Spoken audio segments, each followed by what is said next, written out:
what I wanted to say. Okay, good. I'm hoping we're recording now. So let me start off with the learning outcomes and goals. There is a slight difference between learning outcomes and goals, but it's not one that we really worry about. I guess in brief, a goal is like the end of a race. A goal is like the end of a race. Most people, you hope, reach the end of the race. We had a half marathon in New York City yesterday, so that's the thing I'm thinking about. I didn't run it, but I mean, I happened to be somewhere where all these runners were passing by, having got to the end point of the half marathon. But I mean, you know, a half marathon is not a full marathon, right? So everybody calls it a half marathon. They know that they're told that they're not there yet. But the outcomes business is more like a moving end point. Outcomes are moving endpoints.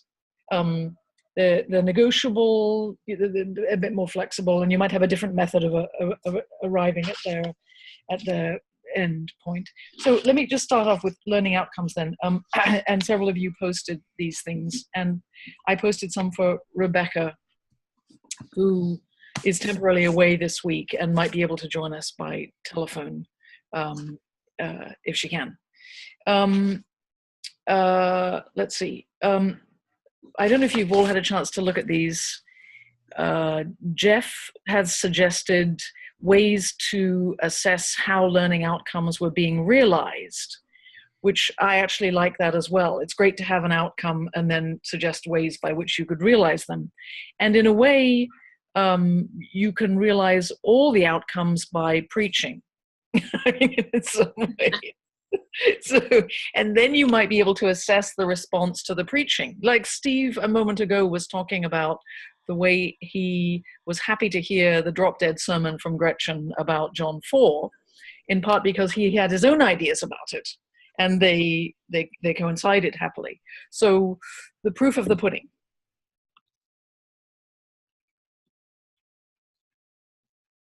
So that was Jeff's contribution. And then, Amy, I've got yours, and those are very helpful. You might have some more thoughts about ways to assess. Let's see, it's very hard to assess hearing what other people are saying, because you never know, what people are going to contribute, maybe even non-verbally just as much as verbally. And I take your second point well. We're all hungry for some theological reflection, and broadening the definition of community. I mean, those are really helpful. So That's the good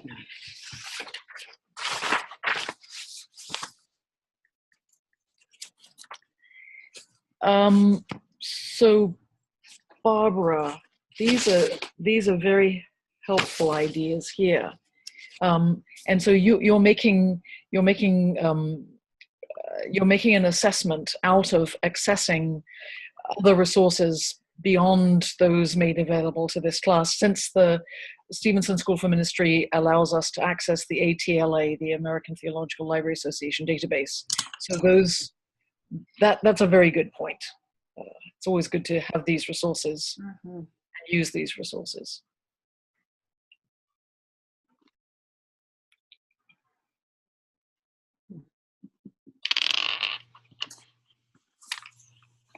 Okay, well, so I suppose one thing I could say is that we could assess these as we go through the weeks.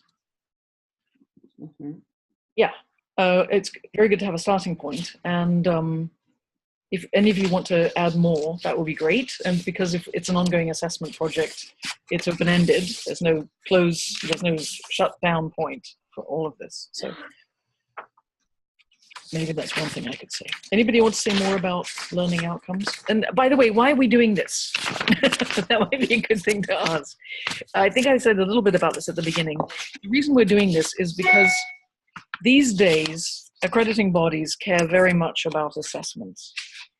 And while the Stevenson School for Ministry is not yet being assessed, I don't know if you've looked at the list of participants who received emails I've sent out, and one of them is Ann Kitch, whom you may know. There you go. You do. Excellent. So why she hasn't just decided she needs a refresher course in lectionary readings or synoptic gospels or something. She's taking every course. She's not really taking a course. She's there to try and be a resource for the Diocese of Central Pennsylvania from a neighboring diocese. The diocese, isn't she, in Bethlehem? And she's going to look at every one of the courses and see if they're things that she wants to flag by way of, let's see, the development of each course. That's one thing that she seems to be interested in. In other words, it's not just a series of random scattershot materials thrown like spaghetti against a wall to see if it sticks or falls off and is ready for eating, but rather there's a sequence of development. So having Anne Ketch around will be part of this assessment enterprise. And she'll be showing up in other courses. Well, when I say showing up, I don't literally mean showing up. I just mean present, in the background. So that's why we're thinking about assessment. Okay, now to some of the lectionary materials. I wanted to ask if any of you would like to look at the Annunciation. Why would you like to do that? Sometimes people observe the Feast of the Annunciation. Is that true? I don't know if it's true, so help me out here. I think at least my practice has been to talk about the Feast of the Annunciation on a Sunday close to it, because it's unlikely, well, in Little Dayton, Washington, it isn't going to happen. But when I was rector of a sizable parish, having 3 or 4 people show up for the Eucharist on one of these major midweek feasts enabled us to observe the feast, but it did not help illuminate it for the rest of the congregation. Right. I tend to include these feasts in a Sunday sermon because we don't have participation. Right. We're kind of lucky if we get people out for Maundy Thursday. Right. So. Right. Since we're St. Mary's Church, the Annunciation, we don't, do a Eucharist or anything that day, but we always seem to come back to those readings in Bible studies or planning sessions or one thing or another. And it's very rich for us as a community. Excellent. Okay, well, shall we say a few things about the lectionary, the lessons appointed for the Feast of the Annunciation? And I want to say more, if we can, about the Gospel reading. That would be my focus. I have a question, if that's what you're going to do. May I ask a question? Yes. Well, in the Isaiah reading, we use the translation says the young woman is with child. But if, as I understand it, the scripture that would have been used by the apostles and the gospel writers was the Septuagint. Yeah. Wouldn't that have said clearly a virgin? So that there's not a discrepancy between Isaiah and Luke. Right. The complexity, Steve, is that we don't exactly know which version of the Septuagint any one of the gospel writers or compilers would have used. So there are actually enough versions of the Septuagint to make us realize that the translation of Isaiah 7:14 is contested. Aha. And it's contested because of its use in Matthew's gospel to refer specifically, as Matthew does, to yes, the birth. I meant Matthew. Yeah, to the birth of Jesus.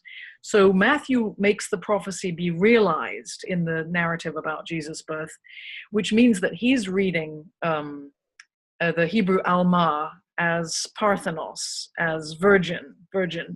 But Septuagint translators who are Jewish, so Matthew, Matthew is reading, he's a Jewish writer, to be sure, but he's reading Isaiah 7:14 from a Matthean perspective, which sees Mary as a Parthenos, okay? So you can have a spectrum of Jewish translators on Isaiah 7:14 without saying one's Christian and one's Jewish.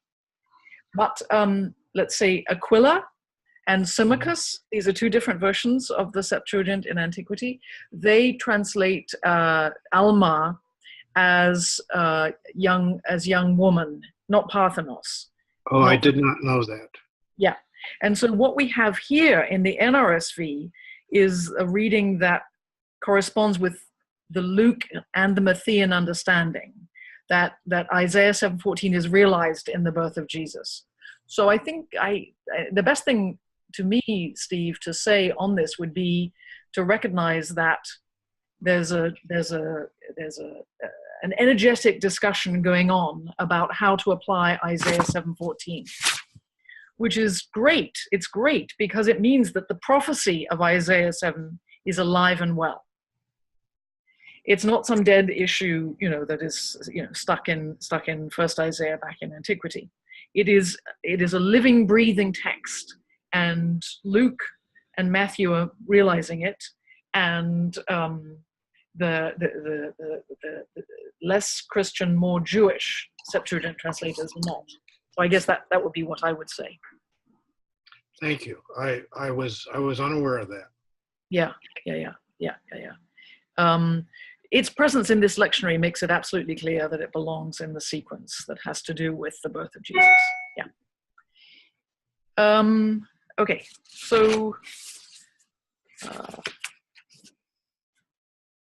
we've got a couple of psalms which make it clear that the proclamation of righteousness or the power of God it picks up the language that is now repeated in the Magnificat, which is Canticle 15, the Song of Mary. And I'd like to couple the Magnificat, the Song of Mary, with the gospel reading as well. So really we've got most of chapter 1 of Luke's gospel in these lectionary readings here. Because we start off with the gospel itself, which is about the Annunciation, and then the canticle picks up the actual words of Mary in the Magnificat. And by the way, I hope you've had a chance to listen to any version of the Magnificat that is sung. I put one in, you probably know Bobby McFerrin's version of Psalm 23, but I chose Arvo Päert's version of the Magnificat. You could choose anyone else's. And the point here is that every time your choir sings or somebody sings a version of anything, this belongs to the history of interpretation. Because there's a world of difference between Arvo Päert's Magnificat and Bach. I mean, Bach is with trumpets and the full complement of music. So it's triumphalist in some ways. And Arvo Päert, you blink and you've missed it. So, it's kind of very, very quiet, very, very quiet. So, okay, so Luke 1.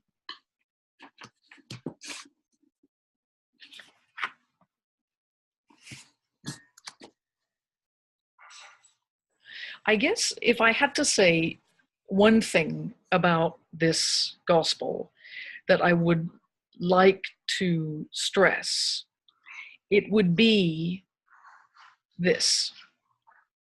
And if I've said it before, I suppose you'll forgive me, I hope. The gospel ends with the fiat, let it be to me, let it be with me according to your word, which is the important statement of human acceptance, not simply Mary's, but Mary's modeling here as a good disciple, human acceptance of God's initiative. God takes the initiative And here's the acceptance and response. And without that response, there can be nothing else. So I get the point that this is really an important, if not the most important aspect. But what I would like to say is this: before the acceptance is the question. And the question is, Mary said to the angel, "How can this be?" In other words, you wouldn't get to the acceptance without the question. And I think I've seen many people who rush to the acceptance. Isn't it wonderful? You know, she accepts everything that Gabriel is telling her about this. But my point would be Mary is a person who, in response to what the angel says, interrogates the angel. How can this be? How can this be? Since I'm not a virgin. Now, if you want to pick that up further, in my text, I don't have chapter and verses, but I have, in response to the greetings of the angel Gabriel in the text, but she was much perplexed by his words and pondered what sort of greeting this might be. This is very important because these attitudes are what leads to the interrogation. If you're simply going to accept what the angel says, you're not going to be in a mode of interrogation. But if you're querying, what sort of greeting is this? What exactly is the angel doing? It lays open the way for a dialogue between Gabriel and Mary. And we've had occasion to observe dialogues in John 3, 2 weeks ago, in last week's gospel in John 4, the dialogue between Jesus and the woman at the well. So in this mini dialogue in Luke's gospel, I find something really provocative. And the Greek word behind perplexed and pondered show that Mary is a thinking person. When you ponder, you are using your mind. You are not simply reacting. You are cogitating, you are weighing up, you are deliberating in the language of the first century. This, that. If this, then that. If not this, then that. The significance of that is that a lot of people think in antiquity, and even more recently, that women aren't possessed of minds or intellectual faculties. And most of you are women, and the rest of you appreciate women, so I know that I'm not saying anything with which you will have a great deal of difficulty. But you know that it's true that even today, this is a contested issue. This is a contested issue. Anyway, I won't go on about it, but I would just like to highlight that aspect of the gospel.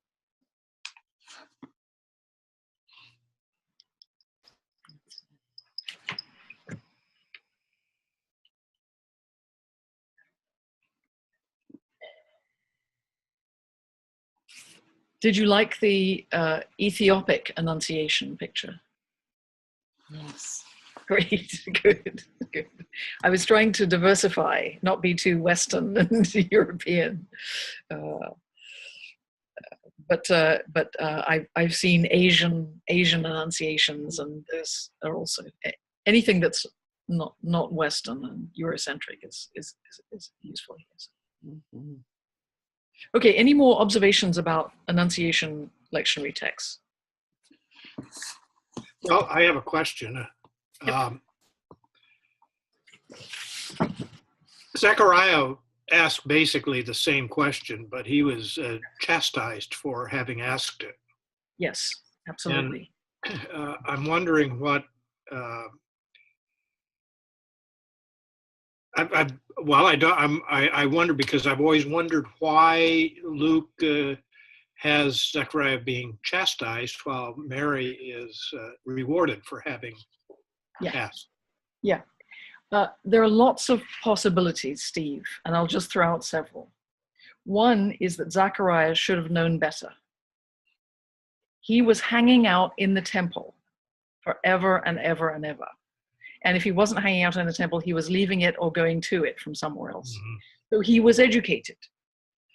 So I suppose the angel is reacting to his interrogation. After all, both he and Mary do interrogate the angel by saying something like, in the response of being struck dumb, "You should have known better." In other words, Mary might not. Maybe she doesn't have access to the resources that Zachariah does. That's one possibility. The other possibility Deirdre, is, you suddenly are frozen. oh, am I better now? Are you? Wait a minute. Yes. There you are. Okay. Yes. The other possibility, well, there might be more, but at least another possibility I can think of, is that from a literary point of view, in the narrative sequence of Luke 1 and 2, which is, as you remember, constructed, both with regard to the birth of John the Baptist and with regard to the birth of Jesus. So we have these two parallel chapters, two parallel sequences. And that's why, as Steve observes, we get two annunciations, two responses to the annunciations, and so on and so on. They're parallel because there's an attempt by Luke to say something about the contrast and similarities between John the Baptist and Jesus, which is a discussion for another time.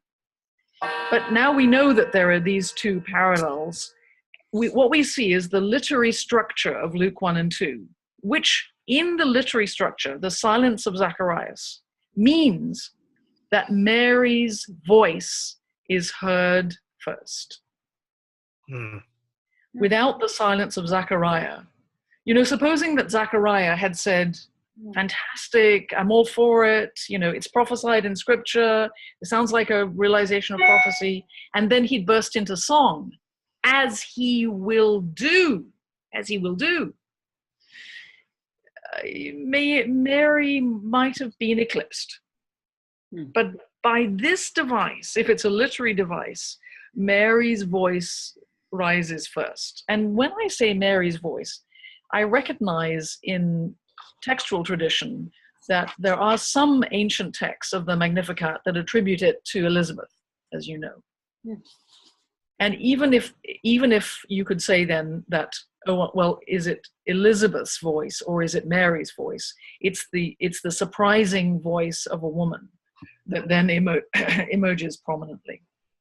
And then Zechariah finds his voice, and then he names the child John, and then he sings, as well. So that those are several possibilities. But Steve, I do not know. Thank you. I just know possibilities. Anything else?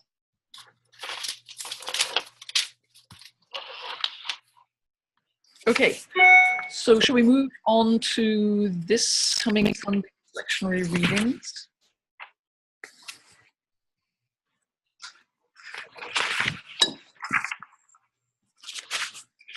I want to say something about Psalm 23, which is just a beautiful, beautiful psalm, and it's beloved of everybody, isn't it? And you're probably using it in various contexts, but here it emerges outside of a funeral context. So that means you have a different way to engage it.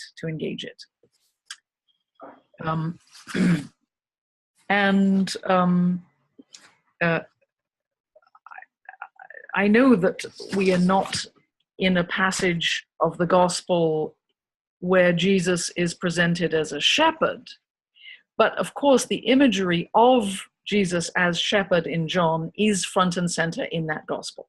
So I can't really look at Psalm 23 in the context of the gospel of John 9 without thinking, I am the good shepherd.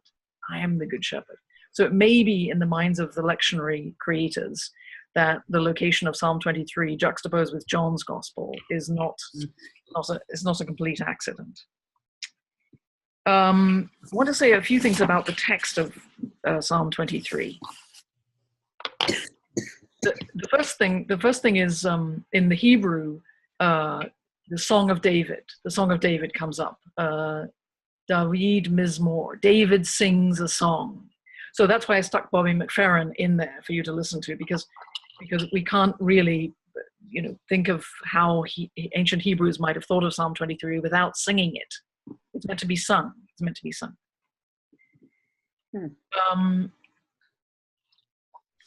You can find expositors of the Hebrew text of Psalm 23 that make several interesting points in contrast to the King James version of Psalm 23.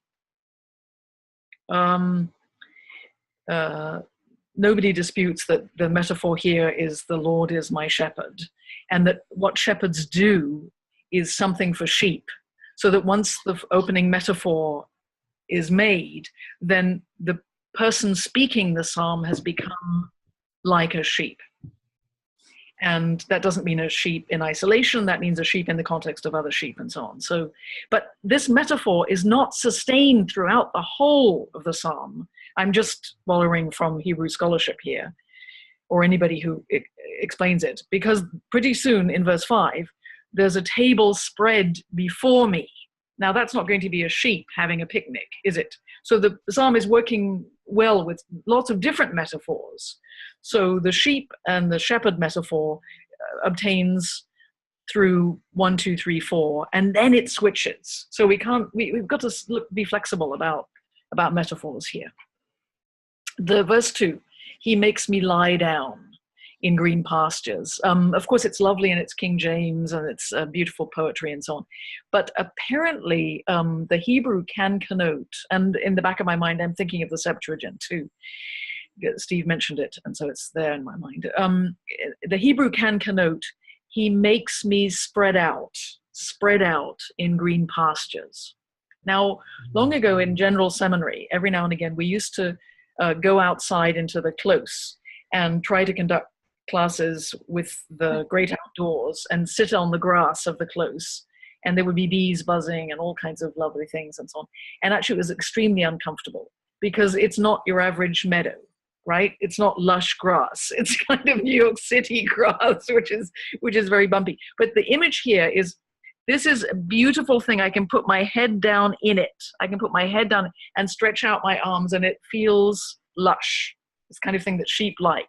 So think of not you sitting on a piece of grass, but a sheep sitting on something that's lush and comforting.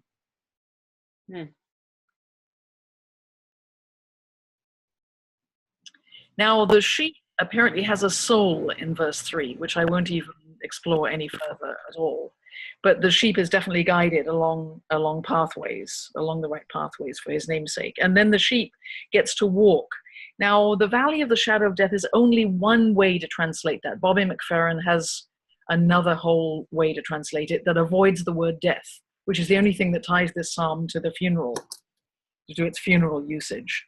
But it's something like, the valley of fear and terror. You've been in Israel, right? Several of you have been in Israel. You know these steep gorges, the road from Jerusalem to Jericho, the Good Samaritan path, and so on. These very narrow, threatening areas, and so this would be something like the valley, where a terror is lurking. But I will fear no evil, for rod and staff accompanying me. And then the spreading of a table before me in the presence of those who trouble me, and then anointing my head with oil. And the cup is not really a running over cup, beautiful though this imagery is. The cup is full of wine, the drinking of which satisfies my thirst completely. So the provision of waters in verse 2 is coupled with the liquid imagery in verse 5. These days in my world, we're thinking about water because of Trinity Institute, which is going to be conducted about water and scarcity and politics and so on and so on. So, okay, so there's a few points about Psalm 23. Okay, now the gospel, about which you'll be much occupied this week, I'm sure. Very long gospel. So, I mean, hard to preach on the whole thing. But I would take, of course, as you have been doing in John, I would take the I am statements as significant. I don't have chapter and verse with me in the printout that I've got, but very shortly after, Jesus declares, "As long as I am in the world, I am the light of the world." So this is the emphatic declaration that typifies Jesus in John's Gospel. And in the back of our minds, I am the good shepherd, I am the true vine, I am the door. And all these things are metaphors, so one doesn't contradict each other, but they must all be held together. And I'd like to put them just in one historical context, and that is a context in which there is no temple. John's Gospel is written at the time in which the Jerusalem temple had been destroyed. So when John has a discussion with the Samaritan woman last week, there will come a time when people will worship God in spirit and in truth. This is because they're not going to Jerusalem. So there's a contextual reason why we find these large metaphors to describe who Jesus is, and these emphatic declarations that imply that the temple does not exist and is not being rebuilt. Not at the time that John is written.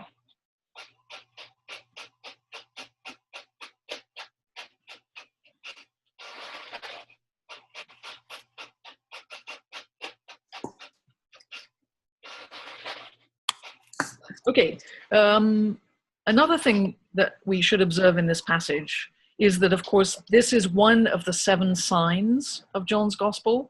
You can find lists of those 7 signs in all the good commentaries that you have, and I'm sure they're online. I think this is the 6th sign, and this is chapter 9, and then the 7th sign will be Lazarus in chapter 11. So this is a very important penultimate sign, and there's a kind of increase in the length of material that is given to reporting a sign. John 11 will be even longer than chapter 9, and we're in the middle of Lent, of course, so we're anticipating moving towards Easter, and so the Lazarus sign will come a little bit further on.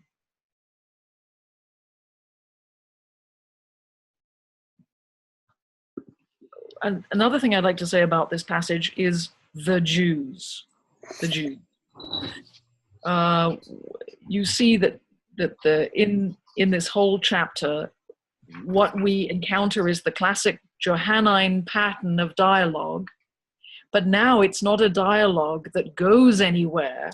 Remember, we said Nicodemus was a dialogue 2 weeks ago, in which there was really almost a misunderstanding between Nicodemus and Jesus that could be worked out in the context of Nicodemus' role in John's Gospel. Maybe he didn't really apprehend who Jesus was in chapter 3, but by later in the Gospel, he has his own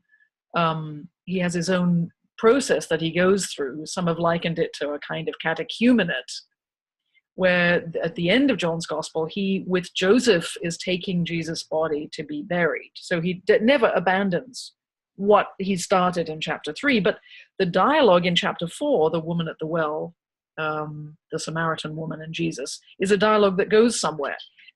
But this dialogue does not go anywhere. It does not go anywhere. It's at cross purposes from the beginning. And it makes me wonder, I think it was Steve who said a couple of weeks ago, why on earth are we having anything like a dialogue in John's Gospel here? It doesn't really seem to go anywhere. Mm-hmm. So let's just remind ourselves that a dialogue can go somewhere, as it did last week, and it can go nowhere, as it is doing in chapter 3 and here in chapter 9. And the reason that it's going nowhere here in chapter 9 has to do with the Jews. Now, one of the things that makes it possible for all of us to have a dialogue is that we share things in common. Of course, it's possible to have dialogues with people with whom you share nothing in common, but it's certainly easier to have a dialogue because we all want to focus on what does John 9 say to us. We're all agreed on that focus, so we're likely to have a reasonable dialogue. But we share some origins that are common. We come from a background where we've studied this text, together over years. We preached on it over years. That much we have in common. But the Jews and Jesus in John have nothing in common. And to make that absolutely clear, let's just take origins. the Jews have been described as children of the devil in John 8. In John 8. So if you want to know where they come from, they're not studying scripture like Jesus, or perhaps you or I. They are with other interests completely. They're from some other ontological sphere. But Jesus is from above. Jesus is the Logos, the Word who is with God in the beginning, and the Word that becomes flesh. So really, this dialogue is going to go nowhere because they're completely at cross purposes. Now, the Samaritan woman and Jesus have not been studying Torah together, but they do have Torah in common, Samaritans and Jews. Do you see? Nicodemus and Jesus have some things in common because Nicodemus is a Pharisee and Jesus and he are interested in, you're a teacher, you should know these things. I mean, they have some attempts, but by this time, there is a polarity in John's gospel. The Jews on one side and Jesus on, that makes it impossible for dialogue. It shouldn't even be called a dialogue.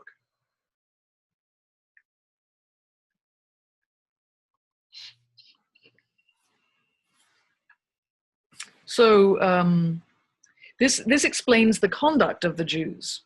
They didn't believe, third paragraph, they didn't believe that the man who had been blind and had received his sight until they called the parents. So do you see, they bring the parents in because they disbelieve.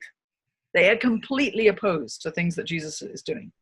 So they expand the narrative by bringing in the parents, and the parents know exactly what's going on. They seem to know more about what's going on than even the Jews who bring them in, and they refer the interrogators to Jesus, to the parents, to the guy who had been cured. Sorry. Let me say something about the Jews in John's Gospel.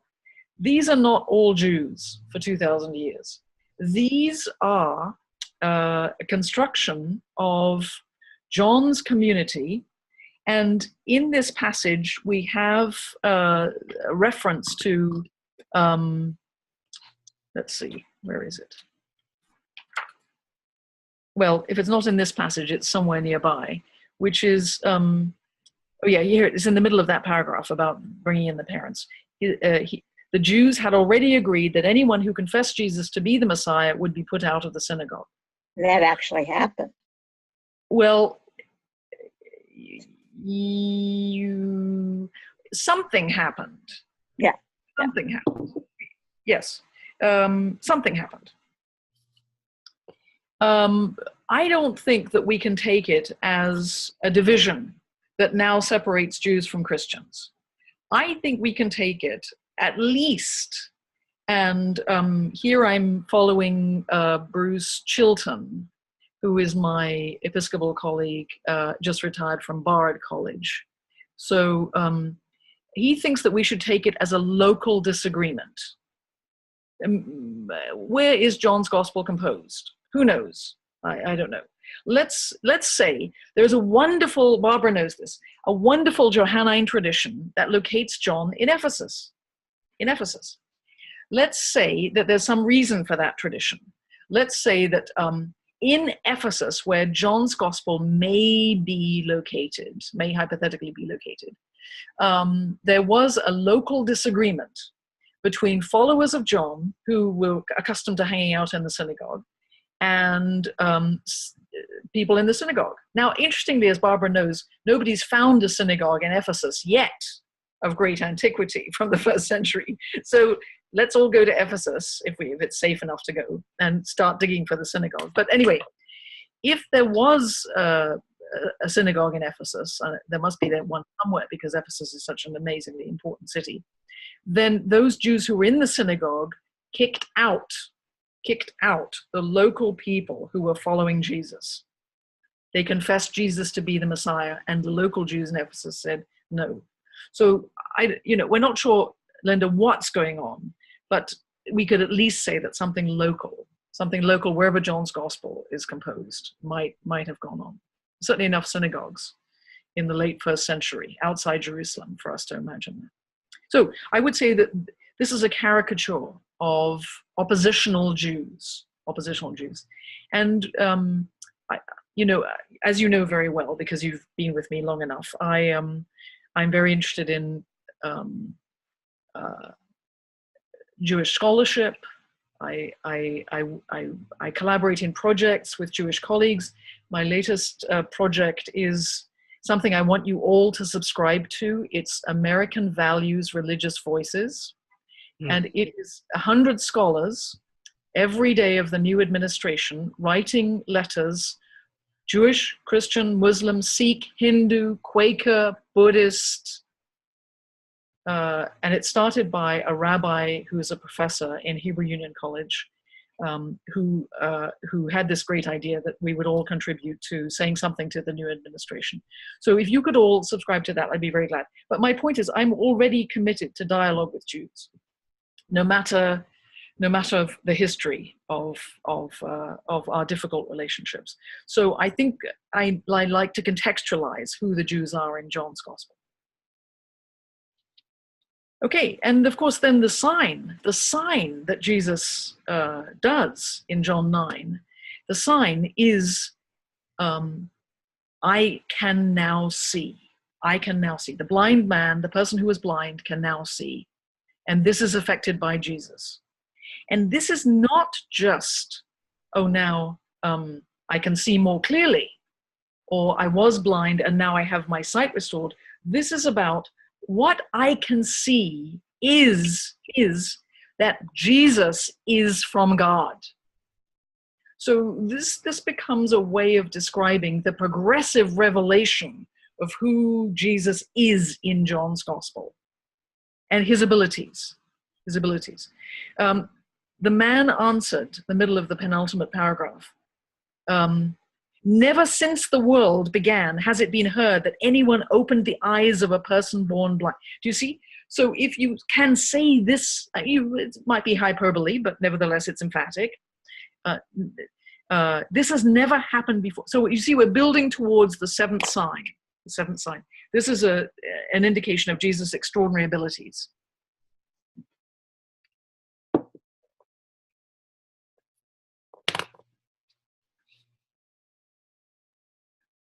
Okay, so there's a lovely bit at the end of the gospel, I know you've all noticed this, where Jesus, having noticed that the person whose sight is restored had been driven out by the Jews, finds the guy whose sight has been restored and says, do you believe in the Son of Man? And who is he, sir? Tell me so that I may believe in him. In other words, there's a connection. At the end of this disconnected dialogue, you get this beautiful connection with Jesus and the person whose sight is restored. So even if the dialogue between the Jews and Jesus is going nowhere, the connection between Jesus and the man born blind is maintained by the end of the gospel.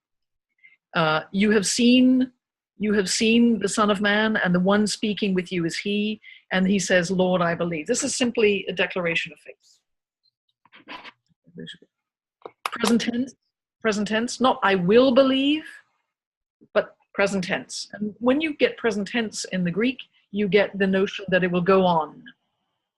I believe and I will continue believing, right? If you wanted to say, I believed, past tense, that would be like, on last Tuesday I did, but it's done. No, this is present tense, so this is ongoing. So this is good. And then, of course, I came into this world for judgment so that those who do not see may see, and those who do see may be. So this is the division in John's Gospel. So somebody whose sight is finally given, and then this results in division. This is simply what happens.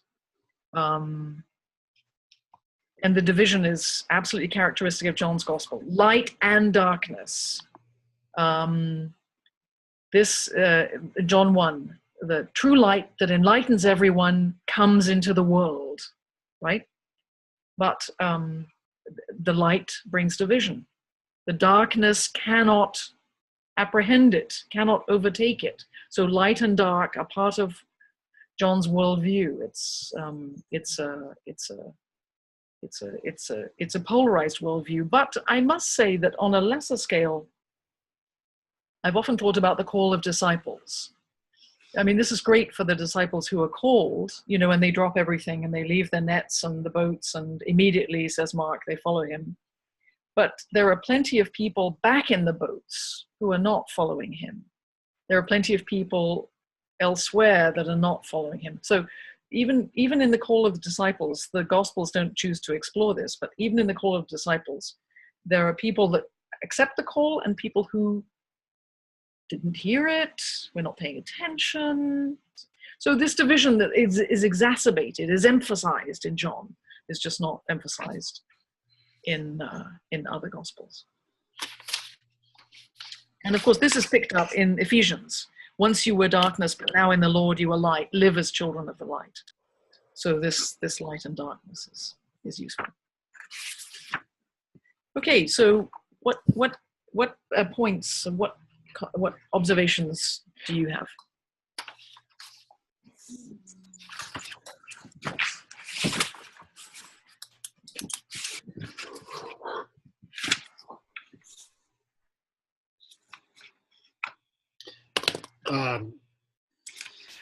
It's awful quiet out there, so we started with Nicodemus in the middle of the night, who with the end of that episode, it's left unclear as to what will happen to Nicodemus. We lurch ahead to the middle of the day, and the Samaritan woman at the well, with resolution. She gets it, her community gets it, but they're not Jewish. So now we come back into the middle of the Jewish community. Yep. And we have not the middle of the day, but the emergence from dark to light. Yeah. From blindness to sight. Yeah. In the Jewish community, but not among its leadership. So to me, this is all, as I said, using the word lurch. It's lurching forward toward. Well, I think it's lurching forward toward the 17th chapter myself. Yeah. But anyway. Yeah. And I find this sort of, it's hopeful. Yes, and I would say that your point was well taken about the leaders of the Jewish community, because it's the leaders with whom Jesus has the most difficulty in John's Gospel. So, for example, in chapter 11, which we'll get to, the Lazarus passage, the Jews observe how, I forget if it's Mary or Martha is weeping, how much, maybe the Jews observed how much Jesus loves Lazarus. Mm-hmm. And then, sorry, I was confused. I haven't read it this week. But then there's a passage in John 11 which describes the Jews followed the sisters to the tomb. Mm-hmm. So there's, this looks oppositional here in chapter 9 that we've been looking at. But there are little shards of other little intimations, mm-hmm. which make it possible for Jewish scholars on John to say that they're the ones that drew my attention to these passages, to say it's not all clear cut. It's not all clear cut. Yeah, and I hold out those little signs as hopeful as well. I'm not sure where they go, but they are there. But there's also a part in chapter 11 where the Jews mark Jesus and Lazarus for death because of the raising. And so there's a splitting again of those who believe and those who will not. Absolutely. So it seems that we're bouncing back and forth between belief and not belief, which is very much like life. Yeah. And it's hard to tell who's a good guy and who's not. Yeah. Because the lines, and that's, again, that strikes me as very real. Yeah. when I read this gospel, I was reading it in comparison to the David story, whereas where David is the seventh son, and therefore he could never be the one who was chosen, and they go on for quite a while before he really is chosen. And it strikes me that systems and structures tend to be invested in self-sustaining behavior. And so this is the way, we joke about this is the way we've always done it. So how could David possibly be chosen as king? Because we don't have the vision to see. And in thinking of that, I was thinking, so who really has vision and who doesn't? And I think that in conjunction with each other, we could preach on our vision as people who want to follow Christ. And what does vision mean? Does it mean that we just see what's in front of us, or do we look for something deeper? Yes. So, and that's where I went with it. Yep. Thank you for that. I really like. I hadn't thought about that recently. That any connection. That was great. No. I'm in a church where innovation is almost automatically suspect. Yes, aren't we all? But it makes me want to reflect, even with respect to like the Jews. I mean, Christians have used that phrase in such a bitter, poisonous way.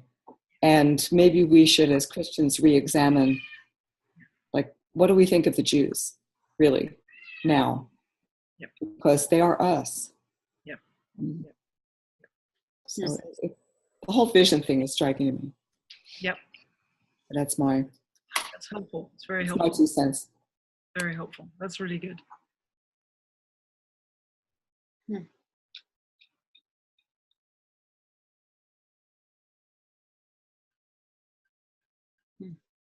Yeah, and it fits in with the Ephesians passage very well. Live as children of light, which is sort of about vision. Well, when he says, so you're children of the light, act like it already. Yes, exactly. Paul is so acerbic. Yeah. Yeah, it's true. Yeah. Yeah, and I think the choice against Saul and for David in the 1 Samuel passage would appeal to Americans as well, because it's a counterintuitive choice. It's not the right of succession. It's for other reasons. The choice for David is for other reasons. But it does raise the interesting question to me about whether God is capricious in God's support for the monarchy. Because after all, what's wrong with Samuel? Apparently, suddenly God is against monarchies.